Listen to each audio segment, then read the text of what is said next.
Hello, आज का हमारा जो टॉपिक है वो है मार्केटिंग मैनेजमेंट को लेकर के। बेसिकली मैंने ये क्लास 12th होती है हमारी, उसके बिजनेस में से मैंने इस टॉपिक को उठाया है, मार्केटिंग मैनेजमेंट। पर जरूरी नहीं है कि अगर आप 12th में आप तो ही इसे देखें। ये बीकॉम, एमबीए, एमकॉम और काफी सारे कॉमर्स और मैनेजमेंट के एग्जाम्स के लिए भी काफी ज्यादा इंपॉर्टेंट है। सबसे पहला हमारा टॉपिक है कि मार्केटिंग मैनेजमेंट क्या होता है। चैप्टर का नाम है हमारा मार्केटिंग मैनेजमेंट, या मैं यहाँ पर ये कहूंगी कि मैं अपनी तरफ से आपको एक यूनिट स्टार्ट करवा रही हूँ मार्केटिंग मैनेजमेंट की। तो जहां भी आपकी ये यूनिट है, जहां भी आपका ये मैं कहूंगी कि सब्जेक्ट है, वहां ये आपका सबसे फर्स्ट यूनिट यही मिलेगा आपको मार्केटिंग मैनेजमेंट का। तो इसे थोड़ा सा ध्यान से समझिएगा, क्योंकि अगर आप बेस अच्छे से समझ लेंगे तो आप आगे का जरूर अच्छे से समझ जाएंगे। एंड जिसने भी वुमेन्स डे के लिए, इंटरनेशनल वुमेन्स डे के लिए ईमेल पर मुझे मैसेजेस भेजे, उन सबको बहुत बहुत थैंक यू। और अभी तो पहले हम इस टॉपिक को करते हैं, फिर हम उन मैसेजेस पे भी आएंगे। काफी इंटरेस्टिंग मैसेजेस थे और कईयों ने तो बहुत अच्छी अच्छी लाइन्स भी लिखी हैं, थैंक्स उस सब के लिए। तो सबसे पहले देखिए मार्केटिंग मैनेजमेंट क्या होता है। मार्केटिंग मैनेजमेंट बेसिकली क्या होता है, एक कंसेप्ट को मैं आपको समझाती हूँ कि जब ट्रेडिशनली, या मैं कहूंगी कि जब ओरिएंटेशन सी हुई, शुरुआत से ही हुई सिर्फ अभी, तो ये समझा जाता था कि प्रोड्यूसर जो कुछ भी बनाएगा उसको हमारा कस्टमर खरीद ही लेगा। बिकॉज एक तरीके से मैं कह सकती हूँ कि कुछ ऐसा सा सिनेरियो था कि जहां जो हमारा पब्लिक सेक्टर है उसका इतना ज्यादा डोमेन था कि कंज्यूमर को अपनी चॉइस रखने का मौका ही नहीं मिलता था हमारी इकोनॉमी के अंदर। पर धीरे धीरे करके ग्लोबलाइजेशन हो जाने की वजह से हमारी इकोनॉमी में जो 1991 में जी एलपीजी पॉलिसी आई, जिसको हम न्यू इकोनॉमिक पॉलिसी बोलते हैं, वो सब जब इकट्ठा हुआ तो कंज्यूमर अपने आप को कहीं ना कहीं किंग समझने लग गया और कंज्यूमर के पास चॉइसेस आ गई।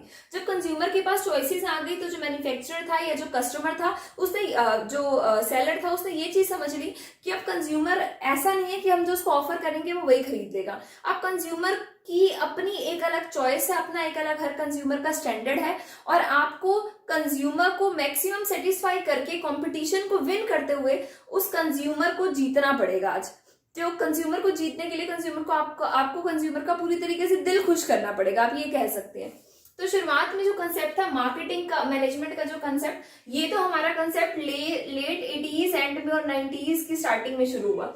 उससे पहले जो हमारा कंसेप्ट चलता था वो यही होता था कि आप प्रोडक्शन करें और मैक्सिमम प्रोड्यूस करें, सस्ता बनाएं और उसको जाकर के कस्टमर को दे दें, और कस्टमर को उसको खरीदना ही पड़ेगा। कस्टमर के पास कोई चॉइस नहीं होती थी रिगार्डिंग कंपनी, तो वैसे ही नहीं होगी क्योंकि सिर्फ और सिर्फ गवर्नमेंट का ही सेक्टर था वहां पर। बट कंपनी के अलावा वहां पर regarding shape, size, colour, style, features, ऐसा कुछ भी हमारे कंज्यूमर के पास अवेलेबल नहीं हुआ करता था। तो जैसे जैसे सेलिंग से आप धीरे धीरे से हटके, जब आप सामान को सिर्फ कस्टमर के ऊपर थोप देते थे कि लीजिए आप ये खरीदिए, आपके लिए बन करके तैयार हो गया, तो उससे आप सेलिंग से आ गए आप मार्केटिंग पर। क्या सेलिंग और मार्केटिंग में इतना ही डिफरेंस है? बहुत सारे डिफरेंस है सेलिंग और मार्केटिंग में, उसको हम करेंगे। बट अभी फिलहाल बैकग्राउंड को समझने के लिए आप ये समझ सकते हैं कि जो पिछले टाइम में होता था, जहां पर हमारे देश की गवर्नमेंट बना रही थी, सिंगल सेलर थे या फ्यू सेलर्स थे, और हमारी जो पॉपुलेशन है आप सबको पता ही है कि वो कितनी ज्यादा थी, तो उस टाइम पर जब जिस तरीके से सामान को बेचा जाता था वो सेलिंग था। उसमें कस्टमर से पहले नहीं पूछा जा रहा, प्रोड्यूसर को जो सही लगता है, प्रोड्यूसर जो बनाने में कैपेबल है, प्रोड्यूसर जो बना सकता है, उसके पास जितना फाइनेंस अवेलेबल है, उसमें जितना अच्छा कर सकता था उतना कर देता था, और उसको आकर के कस्टमर्स के ऊपर थोप दिया जाता था और कस्टमर उस चीजों को ले लेते थे। जैसे कि बहुत लेट पुराने टाइम की अगर बात की जाए, ठीक है, जैसे कि हमारी दादा औरी के टाइम की या मम्मा पापा औरी के टाइम की भी अगर बात की जाए, तो उस टाइम पर बहुत ज्यादा चॉइसेस अवेलेबल नहीं होती थी। इवन ऑटोमोबाइल्स को लेकर के भी, जो हमारी गाड़ियां होती हैं उसमें भी वो मारुति 800 एक दो गाड़ियां थी, ज्यादा चॉइसेस अवेलेबल नहीं होती थी, क्योंकि उस टाइम पे कंसेप्ट था सेलिंग का। अगर किसी को अपनी गाड़ी चाहिए तो उसको वही खरीदनी पड़ेगी, अगर मारुति 800 ये मार्केट में अवेलेबल है उसको वही खरीदनी पड़ेगी। पर आप आज के कंसेप्ट को देखिए, अगर आपको गाड़ी खरीदनी है, कितनी तमाम आपके पास चॉइसेस अवेलेबल है। इवन दो कंपनीज में और ब्रांड्स में तो है ही है, उसके अंदर फीचर्स में भी इतने सारे ऑप्शन है, कलर्स में भी ऑप्शन है।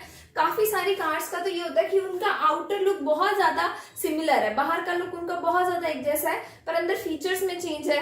सेम दिखने वाली चीज आपको थोड़ी महंगी भी मिल सकती है और उससे 1-1.5 लाख रुपए सस्ती भी मिल सकती है। ऐसे ही फोन्स के अंदर कितने सारे फीचर्स अवेलेबल हैं। तो ये जो बहुत सारे कस्टमर को मैक्सिमम सेटिस्फाई करने के लिए उसका दिल जो वो चाहता है उसको वही चीज देना और उसको मैक्सिमम खुश करके कंपटीशन को जीतने का ही तरीका है। तो मार्केटिंग मैं कहूंगी कि ओवरऑल आप ये कह सकते हैं कि marketing concentrate on the customer, customer satisfaction, customer value, customer के दिमाग में अपने ब्रांड की एक इमेज को क्रिएट करना और जो हमारा कस्टमर है उसको कॉम्पिटिटर से जीत लेना, ये मार्केटिंग का बेसिक मतलब है।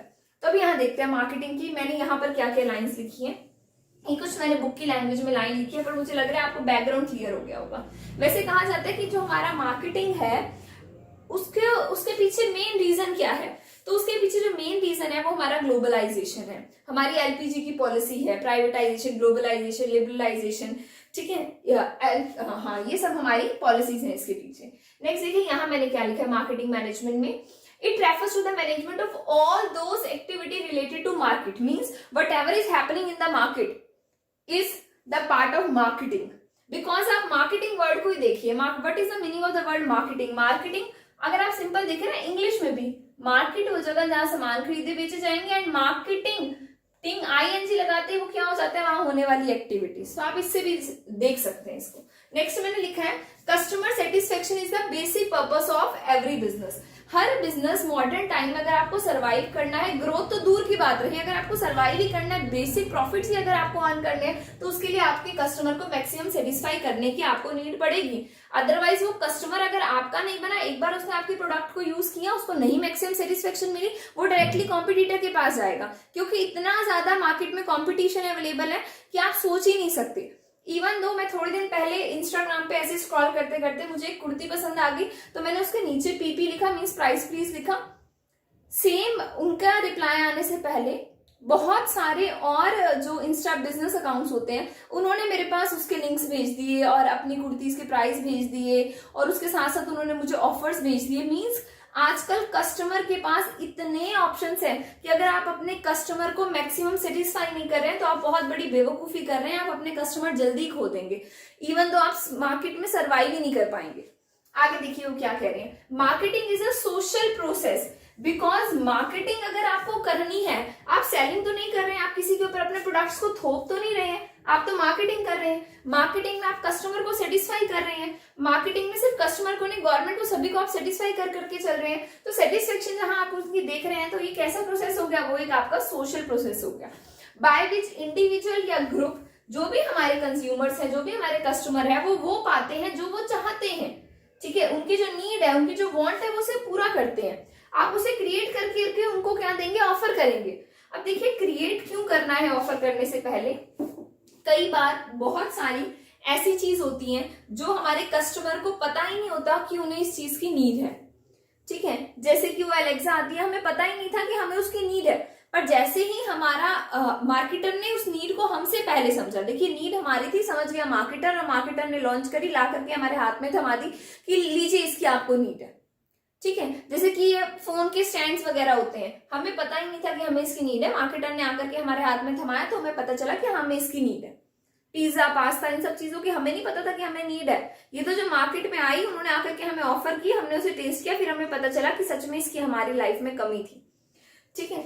आगे देखिए वो क्या कह रहे हैं, इसमें क्या होता है, क्रिएट की जाती है उनकी नीड। अब जैसे कि मान लीजिए स्मार्टफोन, क्या इसकी नीड आपको लग रहा है कि पहले के टाइम में तो नहीं होते थे, सब लोग कंफर्टेबल थे, किसी को इसकी इतनी कमी महसूस नहीं हुई। वीडियो कॉल नहीं है किसी के फोन में ऑप्शन, तो आजकल के टाइम में तो ये बहुत बड़ा सीरियस इशू हो जाता है और उसको ये समझा जाता है कि आप डम हो कि आपके फोन में एक वीडियो कॉलिंग का भी ऑप्शन नहीं है, इतना पुराना फोन लेकर के घूम रहे हैं। लेकिन क्या ये पहले नीड थी? नहीं, मार्केटर ने इस नीड को पहले क्रिएट किया, लोगों को बताया कि तुम्हारे जीवन में इस चीज की कमी है, उसके बाद उसको वो चीज ऑफर की। क्यों ऑफर की गई? क्योंकि मार्केटर ने अपनी मार्केट बनाई। मार्केटिंग का इतना ज्यादा दबदबा हो चुका है आजकल के टाइम पर कि आपको क्या चीज चाहिए ये आपको भी नहीं पता, आपसे पहले आपके मार्केटर को पता है। आगे देखिए, create offerings are freely exchange. Freely exchange word यहाँ पर बहुत ज्यादा इंपॉर्टेंस क्यों रख रहा है?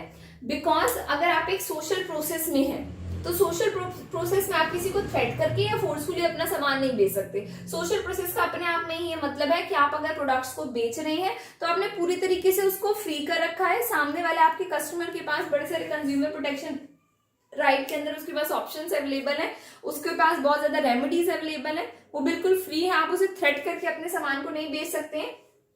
तो यहाँ पर वो क्या कह रहे हैं, आप फ्रीली एक्सचेंज करेंगे अपने प्रोडक्ट्स को एंड सर्विसेज को। दोनों ही पार्टी फ्री होनी चाहिए एक्सचेंज के लिए। जरूरी नहीं है कि आपके कस्टमर फ्री फील करें, आपका सेलर भी फ्री फील करे। दोनों को फ्री फील करवाना ये मार्केटर का काम है। जो बीच में मार्केटिंग की आपकी एजेंसीज लगी हुई हैं या आपके जो मार्केटिंग का स्टाफ है उसका ही काम है कि फ्रीली आप गुड्स को सेल करें। अगर कोई आपके पास आए आकर के आपके प्रोडक्ट का डेमो ले तो ये उसका राइट है, you have to give that. ठीक है, वो एक बार डेमो ले, ट्रायल ले, जो आपकी कंपनी की पॉलिसी है उसके अकॉर्डिंग। अगर वो आपका कोई सैंपल वगैरह टेस्ट करने के लिए, यूज करने के लिए लेना चाहते हैं, अगर आपकी कंपनी की ये पॉलिसी है तो आपको उन्हें देना चाहिए, क्योंकि वहां पर वो बिल्कुल फ्री है आपके साथ कम्युनिकेट करने के लिए, अपनी फीडबैक्स देने के लिए। कोई इन्फॉर्मेशन अगर उसको चाहिए, कोई क्वेरी है तो उसे सॉल्व करने के लिए वो आपके पास हर वक्त होना चाहिए। तो यहाँ पर हम क्या कह रहे हैं, मार्केटिंग एक सोशल प्रोसेस है by which individuals and group obtain what they need and want. Individual और ग्रुप्स वो चीज उनको मिल जाती है जो उनकी जरूरत है। आप उनको पहले क्रिएट करेंगे, मार्केट में उसको ऑफर करेंगे। और ऑफर करने का मतलब ये नहीं आप उसको फोर्सफुली बेच रहे हैं, थोप नहीं रहे हैं आप उसके ऊपर, कोई आप बहुत ज्यादा एग्रेसिव सेलिंग प्रमोशन की टेक्निक्स को नहीं यूज कर रहे हैं। आप अपने प्रोडक्ट को इंट्रोड्यूस करवाएंगे, ठीक है, और उनके सामने शो करेंगे कि देखिए ये हमारा प्रोडक्ट है। बट सम टाइम मुझे कहीं ना कहीं लगता है आजकल के टाइम पर भी ये हो रहा है कि कहीं ना कस्टमर के माइंड के साथ बहुत ज्यादा प्ले कर रहे हैं मार्केटर्स। वैसे है तो यहाँ पर हम क्या कह रहे हैं कि फ्रीली ऑफरिंग होनी चाहिए, बट स्टिल बहुत सारी जगहों पर आप ये देखेंगे कस्टमर के माइंड के साथ खेला जाता है, मार्केटर कस्टमर के माइंड के साथ खेलता है। जैसे कि अभी कुछ दिन पहले मुझे एक बैग बहुत ज्यादा पसंद आया था और मुझे उस बैग को खरीदना था। लिटरली मेरा मन कर गया कि मैं उस बैग को खरीद लूं, पर मुझे थोड़े टाइम मतलब ऑर्डर करने से पहले ही मुझे ये फील होने लग गया कि नहीं ये थोड़ा सा ज्यादा कॉस्टली है। हमारा क्वालिटी अच्छी है, ब्रांड अच्छा है, जब ले करके उसको मैं यूज करूंगी तो सब लोगों को लगेगा कि हाँ काफी अच्छा, काफी महंगी चीज यूज कर रखी है। बट स्टिल मुझे लगा कि मुझे अभी इसको नहीं खरीदना चाहिए, क्योंकि अभी मेरे पास कोई ऐसा ओकेजन नहीं है, कोई ऐसा मैंने कहीं जाना नहीं है रेगुलर में जहां पर मैं इसको लेकर के जा सकूं। तो मैंने इसलिए उसको स्किप कर दिया। बट आप बिलीव नहीं करेंगे, मैं जब भी अपना फोन खोलती हूँ, अभी मेरा फोन मैं नीचे यहाँ पर लेकर नहीं है, लेकिन जब भी मैं अपना फोन खोलती हूँ मुझे यहाँ तक कि जो ग्लांस ऊपर वो शो होते हैं वहां पर भी मुझे वही बैग शो होने लगते हैं। Amazon खोलने पर उस बैग पर ऑफर शो होने लग गए, फ्लिपकार्ट पर, Amazon पर, इवन यूट्यूब पर मुझे उसके ऑप्शंस दिखाई देने लग गए बार बार। तो कहीं ना कहीं यहाँ पर ऐसा हो रहा है, कहीं वो 10% ऑफ में आ रहा है, ठीक है, कहीं वो उस ब्रांड के और कुछ रिलेटेड प्रोडक्ट्स आ रहे हैं, कहीं उस प्रोडक्ट से रिलेटेड प्रोडक्ट आ रहा है जो किसी और कंपनी का है। तो ये क्या हो रहा है, ये सिर्फ सिंपली एक चीज हो रही है कि कस्टमर के माइंड के साथ प्ले किया जा रहा है। अगर उसने किसी प्रोडक्ट को एक बार देखा है तो ये कोई बैकअप या तो उनके पास अवेलेबल है या कोई कुकीज अवेलेबल है, आई डोंट नो कि कैसे हो रहा है, पर बहुत ज्यादा हद तक ये चीजें हो रही हैं आजकल के टाइम पर। तो मार्केटिंग बहुत ज्यादा एक हाई लेवल पर जा चुकी है, कस्टमर का दिल जीतने की हर कोशिश की जा रही है और कस्टमर को एक तरीके से अपना बनाने का मैक्सिमम ट्राई किया जा रहा है। जैसे कि मैं डर्मा कंपनी है, आप उनसे एक बार प्रोडक्ट को परचेज कीजिए, फ्राइडे ऑफ, सैटरडे ऑफ के नाम से वो काफी सारे आपके फोन पर ऑफर्स वगैरह भेजते रहते हैं इस तरीके से। नेक्स्ट देखिए फीचर्स क्या है, बहुत ज्यादा हमने इस पर डिस्कशन करनी जरूरत भी नहीं थी। नेक्स्ट देखिए फीचर क्या है, नीड एंड वांट। हमेशा कोशिश की जाती है मार्केटिंग में कि कस्टमर की जो नीड है, जो उसकी वांट है, जैसा वो चीज चाहता है, जिस नीड को फुलफिल वो करना चाहता है, उस नीड से रिलेटेड उसको प्रोडक्ट दिया जाए ताकि उसकी नीड मैक्सिमम सेटिस्फाई हो जाए, तभी वो आपका कस्टमर बन के रहेगा, अदरवाइज वो आपका कस्टमर नहीं बनेगा। और मार्केटिंग का पहला पॉइंट ही ये है कि हमें कस्टमर को मैक्सिमम सेटिस्फाई करना है, उसकी नीड और उसकी वांट को हमने पूरा करना है। सेकेंड है हमारा मार्केट ऑफरिंग। वर्ड मुश्किल नहीं है, मार्केट के अंदर जो ऑफर किया जाता है, जैसे आप मेरे घर आए, मैंने आपको टी या कॉफी में से कुछ ऑफर किया, तो वो जो ऑफर किया जाता है मार्केट में, वही मार्केट ऑफरिंग है। क्या ऑफर किया जाएगा, या तो कोई प्रोडक्ट ऑफर किया जाएगा मार्केट के अंदर, या फिर आपके पास कोई ना कोई सर्विस ऑफर की जाएगी। तो ये जो प्रोडक्ट और सर्विस आपको ऑफर की जा रही है मार्केट के अंदर, वो आपकी मार्केट ऑफरिंग है। लेकिन आप मार्केट ऑफरिंग कस्टमर वो चाहता है जो उसको जरूरत है, बिल्कुल सेम वैसे की वैसे, वही same shape, size, colour, brand, यहाँ तक कि फीचर्स, वो हर एक चीज जैसा चाहते हैं। अब लैपटॉप लेना एक बहुत ही ज्यादा मैं कहूंगी कि दिमाग खपाई करने वाला डिसीजन है। मैंने अभी अपना लैपटॉप चेंज किया, मेरा पहले वाला बिल्कुल खराब हो गया था, तो मुझे पता है कि कम से कम मेरे 15 दिन तो ये सोचने में निकल गए, क्योंकि मुझे जो फीचर चाहिए थे वो उस ब्रांड में नहीं मिल रहे थे, जिस ब्रांड में फीचर मिल रहे थे मुझे वो ब्रांड थोड़ा लॉयल कम लग रहा था, फिर हमारे यहाँ पर सर्विस सेंटर है या नहीं इसकी भी बड़ी ज्यादा सिरदर्दी है, फिर बार बार से किसी के रिव्यूज चेक करना कि किस तरीके से वो प्रोडक्ट अवेलेबल करवा रहे हैं, तो ये भी बहुत ज्यादा बड़ी सिरदर्दी हो जाती है। तो आपने मार्केट में ऑफर वो चीज करनी है, उस कलर की, उस शेप की, उस साइज की, उन फीचर्स की करनी है जैसे कि आपके कस्टमर को जरूरत है, जैसे कि उसकी रिक्वायरमेंट है, जैसे कि उसकी नीड है, ताकि आपका कस्टमर मैक्सिमम सेटिस्फाई हो सके। फॉर एग्जाम्पल मैंने एक जिम के लिए बैग लॉन्च किया, जिसको मैंने बोला इसको बॉयज गर्ल्स दोनों यूज कर सकते हैं, और मैंने उसको पिंक कलर का बना दिया। आपको लग रहा है कि उसकी सेल बढ़ेगी, बॉयज खरीदेंगे? बिल्कुल भी नहीं खरीदेंगे। लेकिन अगर मैंने वही बॉयज गर्ल्स दोनों के लिए जो यूनिसेक्स अपना जिम बैग लॉन्च किया, उसको मैंने ब्लैक में बना दिया, उसको मैंने ग्रे में बना दिया, ब्लू में बना दिया, अब दोनों जने खरीद सकते हैं। तो आपने जब ऑफर करना है तो ऑफर करने में शेप, साइज, कलर सब कुछ ऐसा ऑफर करना है ताकि जो हमारा कस्टमर है वो मैक्सिमम सेटिस्फाई हो सके आपकी ऑफरिंग से, और उसको कंसीडर करे जब भी वो प्रोडक्ट खरीदने जाए, तो आपके ऑफर किए हुए प्रोडक्ट को भी वो अपनी उस लिस्ट में रखे, जिससे वो गो थ्रू होगा और अपने फाइनल डिसीजन पर पहुंचेगा। नेक्स्ट है कस्टमर वैल्यू। जो मार्केटिंग है वो कोशिश करती है कि कस्टमर को वैल्यू दे सके उसके मनी की, उसको ज्यादा से ज्यादा समझाया जाता है कि इतने प्राइस में आपको ये सबसे अच्छा प्रोडक्ट दिया जा रहा है, उसको कोशिश की जाती है, उसको ये बताया जाए कि उसके पैसे कहीं पर भी वेस्ट नहीं हो रहे हैं, और जितना वो पे कर रहा है, जितना पैसा वो पे कर रहा है वो उस हिसाब से गेट भी कर रहा है, और उससे कुछ ना कुछ उसको ज्यादा ही मिल रहा है, तभी वो आपका सामान खरीदेगा, नहीं तो अदरवाइज वो कॉम्पिटिटर के ऊपर शिफ्ट हो जाएगा। आपके जो भी उसको 1-2 रुपए 10-20 रुपए सस्ता देगा वो वहां शिफ्ट हो जाएगा। नेक्स्ट है एक्सचेंज मैकेनिज्म। वाह, मेरा एक्सचेंज में ई ही नहीं था। Exchange mechanism. वैसे काफी सारे लोग वीडियो के नीचे कमेंट करते हैं कि लाइटनिंग की प्रॉब्लम है, तो ये प्रॉब्लम बड़ी जल्दी सॉल्व होने वाली है। मैं इस सेटअप को ही चेंज करने वाली हूँ, बहुत जल्दी वीडियोस यहाँ बनेंगे ही नहीं, मैं कहीं कोई और ही सेटअप लगाने वाली हूँ इसके लिए, वो सरप्राइज रहेगा। नेक्स्ट है एक्सचेंज मैकेनिज्म। एक्सचेंज मैकेनिज्म में जब हमारा मार्केटर या कस्टमर, मार्केटर या जो हमारा सेलर है वो जब कस्टमर को कांटेक्ट करता है, तो एक्सचेंज मैकेनिज्म कैसा होना चाहिए, और मार्केटिंग का जो एसेंस है वो, उसका एसेंस क्या है, हमारा एक्सचेंज मैकेनिज्म ही है। मैं कहूंगी exchange mechanism is the essence of marketing.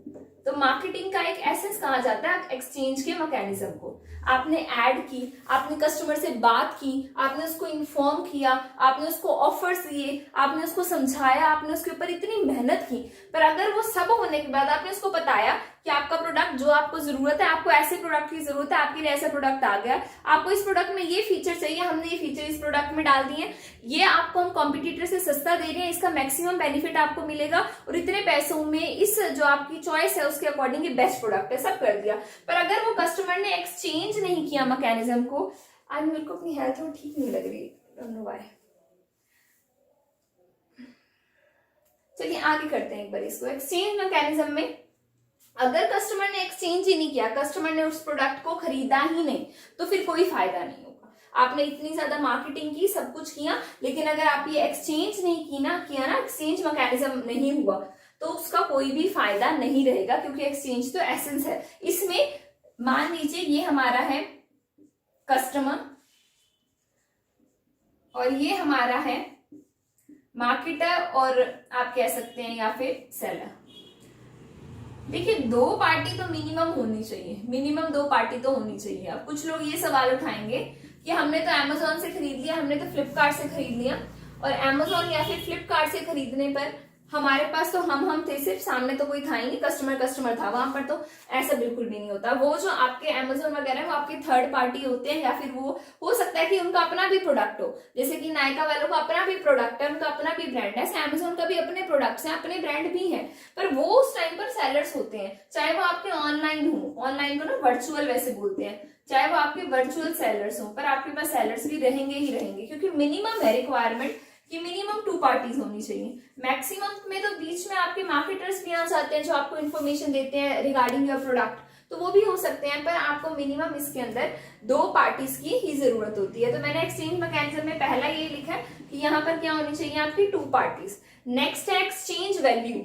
दोनों के पास कुछ ना कुछ वैल्यूएबल होना चाहिए एक्सचेंज करने के लिए, कंसिडरेशन यानी कि उसको उसके बदले देने के लिए। कंसिडरेशन वैसे लॉ की टर्म आ गई यहाँ पर हाँ उसके पास कोई ना कोई कंसिडरेशन भी होना चाहिए। जैसे कि हमारे कस्टमर के पास मनी या मनी वर्थ होनी चाहिए, पैसा होना चाहिए उसके पास देने के लिए, नहीं है तो ईएमआई कोई ना कोई बैकअप के लिए वो तैयार रहना चाहिए, मनी या मनी वर्थ होनी चाहिए।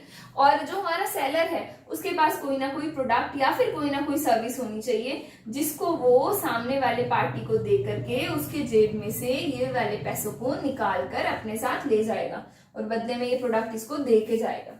ठीक है, तो उसके लिए एक्सचेंज वैल्यू होनी चाहिए दोनों के पास। नेक्स्ट है एक्सेप्टेंस ऑफ बोथ पार्टीज, दोनों पार्टी को वो एक्सचेंज वैल्यू, वो गुड, वो सर्विस या वो पैसे एक्सेप्टेबल भी हो। अगर ये प्रोडक्ट खरीदना चाहता है 100 में और ये जनाब उस प्रोडक्ट को बेच रहे हैं 1000 में, बस लगे रहिए, फिर तो मार्केटर बीच में कितनी भी मार्केटिंग कर ले, कस्टमर अगर जिद्दी हो गया ना तो बस फिर बंद हो जाएंगी मार्केट्स भी, नहीं बेच पाएगा वो। तो उसके लिए उसकी तो शॉप ही बंद करनी पड़ेगी उसको, अगर वो इतना ज्यादा रिजिड हो जाता है अपने प्राइस को लेकर के।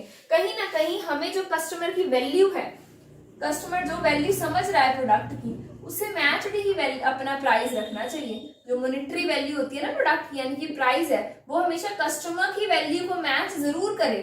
कस्टमर की वैल्यू क्या है? उसकी यूटिलिटी है, उसकी सेटिस्फेक्शन है जो उसे उस प्रोडक्ट से जाकर के मिलने वाली है। फॉर एग्जाम्पल अगर ये मार्कर हमारे आने शुरू हो जाए 2000 रुपए का एक, ठीक है, तो क्या मैं इस मार्कर से आपको पढ़ाऊंगी?